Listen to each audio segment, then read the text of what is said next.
En la primaria donde trabajaba, la vida solía transcurrir con esa monotonía que caracteriza a cualquier escuela. Había un ambiente laboral bastante agradable, cada quien a lo suyo, cumpliendo con sus responsabilidades. Sin embargo, todo cambió cuando la profesora Carmen comenzó un romance con el profesor Javier. Nadie sospechaba nada. Y es que Javier siempre se había mostrado reservado. Tan era así que muy pocas personas sabían que él era un hombre casado. Carmen, quien era del personal más nuevo, no estaba enterada de su situación. El profesor Carrillo, quien siempre ha sido un hombre muy recto, era de los pocos que sabían la verdad, y sin dudarlo se lo contó a Carmen para advertirle, pero no le creyó. Él terminó distanciado de ellos, pues no quería problemas. Su intención siempre fue ayudar y evitar conflictos fuera de lugar dentro de la escuela. Tiempo después, Cristina, la esposa de Javier, descubrió el romance y enfrentó a Carmen. La discusión fue tan intensa que todos en la escuela nos enteramos, aunque nadie se atrevió a intervenir. Carmen, confiada por ser más joven y atractiva, se burló de Cristina. Javier, cobarde como era, negó todo, pero la verdad ya estaba ahí, expuesta. Unos días después, recibimos la noticia de que Cristina se había quitado la vida ahorcándose en su habitación.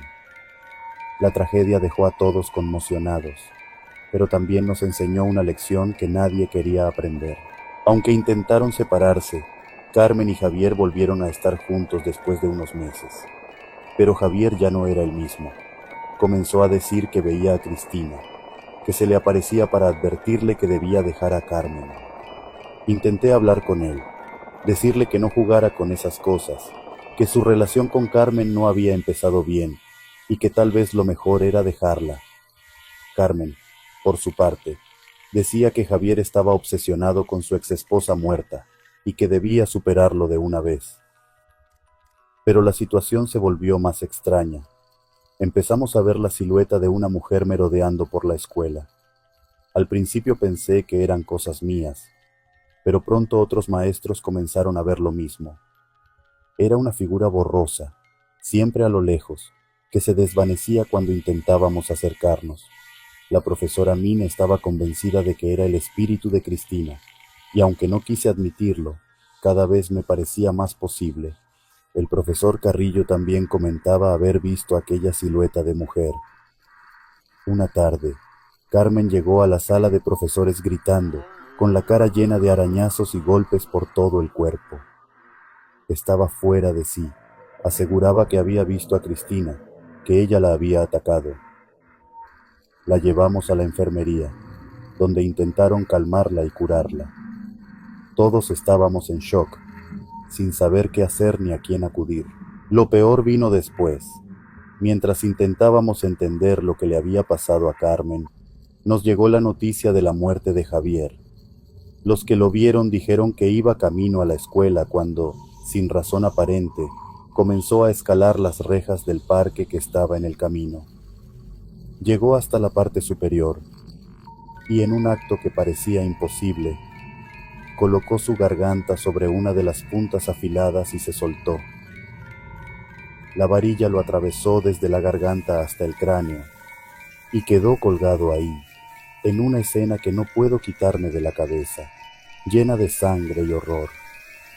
Mientras nos recuperábamos del impacto, un grito desgarrador resonó desde la enfermería. Corrimos hacia allá, y lo que vimos fue algo salido de nuestras peores pesadillas. Carmen yacía en el suelo, con jeringas clavadas en ambos ojos y con la garganta rasgada como por unas garras. Estaba desangrándose, y no había nada que pudiéramos hacer. Ese día, la muerte se paseó por nuestra escuela, dejando un rastro de sangre y desesperación. Y aunque algunos intentaron racionalizar lo ocurrido, yo sé que fue Cristina, o lo que quedaba de ella, quien volvió para llevarse lo que le pertenecía. Muchos profesores solicitamos el cambio. Aquello que vimos fue terrible. Yo en lo personal no lo puedo superar. Recuerdo bien cuando era niño, y mis papás me dejaban en la escuela a las 5 de la mañana. antes de que el sol siquiera pensara en salir. Mis padres trabajaban en el campo, y yo me quedaba esperando a que en la escuela se iniciaran actividades. Nuestra escuela no tenía puerta, así que entraba y me sentaba en la banca de siempre, en el patio, a esperar que llegaran los demás. El silencio de la madrugada era pesado, solo se escuchaba el crujido de las ramas y el viento arrastrando las hojas. A esa hora, el frío se metía hasta los huesos, pero lo que más me inquietaba no era el frío, sino lo que veía cada mañana antes de que amaneciera. Allá, en la parte de atrás de la escuela, siempre aparecían unos hombres pequeños, como si fueran niños jugando. Eran peludos, muy peludos, y aunque intentaba, nunca les podía ver la cara. Corrían de un lado a otro, riéndose entre ellos, pero había algo en esas risas que no me cuadraba, algo que me hacía sentir incómodo. Siempre había evitado acercarme. Algo en mi interior me decía que era mejor observarlos desde lejos. Pero un día, esa curiosidad infantil me ganó. Me levanté de la banca y caminé despacito hacia ellos. Para mi sorpresa, no huyeron como siempre lo hacían cuando alguien se acercaba. Al contrario, empezaron a llamarme con señas, invitándome a unirme a su juego. No sé cómo pasó, pero de pronto ya no estaba en la escuela. Estaba en medio del monte, rodeado por estos pequeños seres que corrían y reían a mi alrededor. No tenía miedo, al contrario, me sentía extrañamente tranquilo, como si todo eso fuera lo más natural del mundo.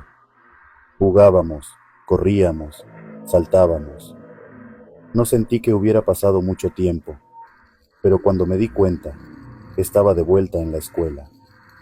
El sol ya estaba en lo alto del cielo, y la escuela estaba llena de gente.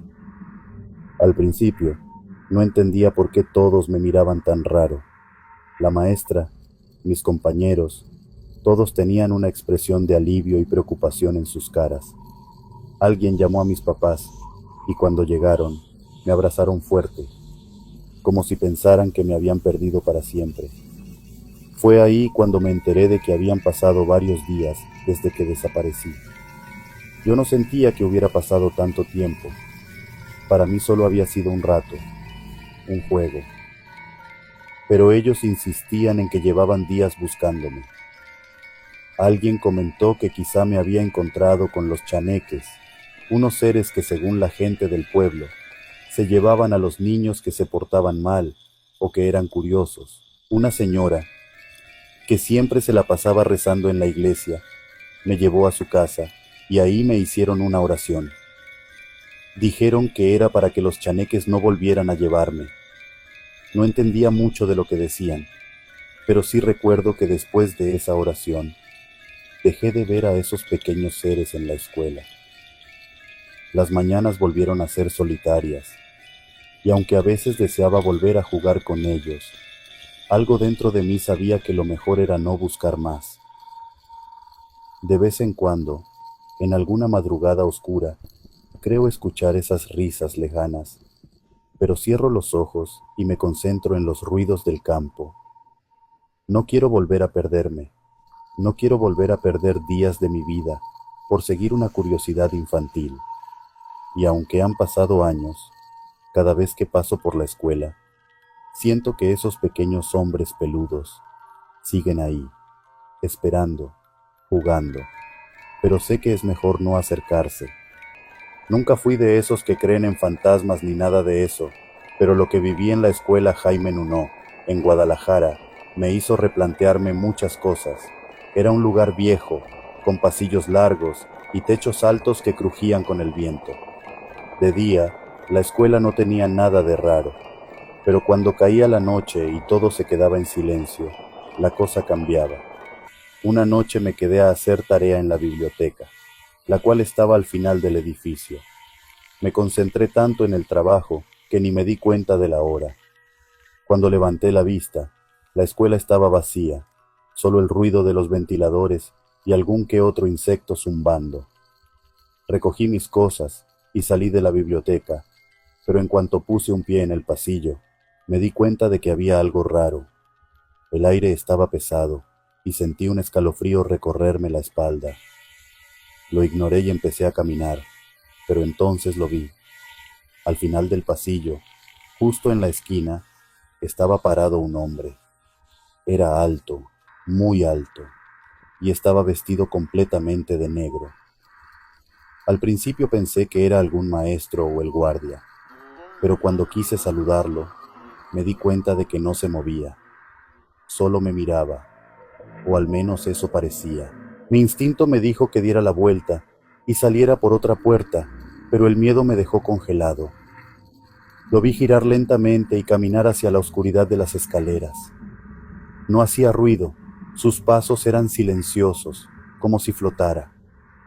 Aún con el miedo en el pecho, decidí seguirlo. No sé qué me impulsó, quizá la misma curiosidad que a veces mata al gato. Llegué hasta las escaleras, pero él ya no estaba. El pasillo estaba vacío, y el silencio era aterrador. Bajé con cuidado, intentando no hacer ruido, pero al llegar abajo, lo vi de nuevo, en el pasillo que llevaba a los salones de primero. Estaba de espaldas, pero su figura me parecía aún más alta, más imponente. Tragué saliva y caminé hacia él. Mi corazón latía tan fuerte que sentía que me iba a explotar. Entonces, cuando estaba a punto de alcanzarlo, el hombre se detuvo y giró la cabeza hacia mí. No sé cómo explicarlo, pero su cara era solo una sombra. No tenía ojos, boca, nada. Solo una oscuridad profunda que parecía absorber la luz. Sentí un frío terrible, como si me hubieran metido en un congelador. Quise correr, gritar, hacer algo, pero mis piernas no respondían.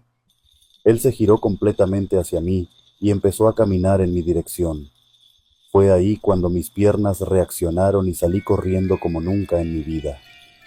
Ni siquiera me fijé si él me seguía. Solo corrí hasta llegar a la salida. Al día siguiente, cuando le conté a mis amigos lo que había visto, algunos se rieron, pero otros, los que también se habían quedado hasta tarde alguna vez, me miraron con seriedad.